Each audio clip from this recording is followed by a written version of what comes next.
मुझे लोग समझ नहीं आते, मतलब मुझे हम समझ नहीं आते। कहते हैं अपने हक के लिए लड़ना सीखो, फिर ये भी कहते हैं बड़ों के सामने जबान नहीं चलाते। कहते हैं जिसमें मन लगता है वो करो, फिर ये भी कहते हैं मन की कभी नहीं सुननी चाहिए। कहते हैं मेहनत करो सब मिल जाएगा, फिर ये भी कहते हैं मेहनत तो गधा भी करता है, किस्मत भी होनी चाहिए। छोटी छोटी चीजों में खुशी ढूंढा करो, सबसे यही सुनने को मिलता है। और फिर ये भी सुनने को मिलता है कि इतने में ही खुश हो गया तो कुछ बड़ा कैसे करोगे। वो कहते हैं अभी वक्त ही वक्त है तुम्हारे पास, फिर ये भी कहते हैं अगले 2 साल में सेटल नहीं हुए तो जिंदगी बर्बाद हो जाएगी।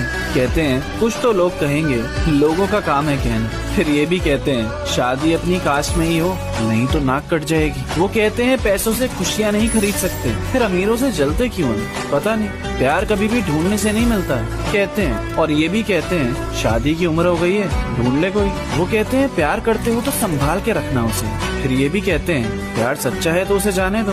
सुनाते हैं कहानियाँ।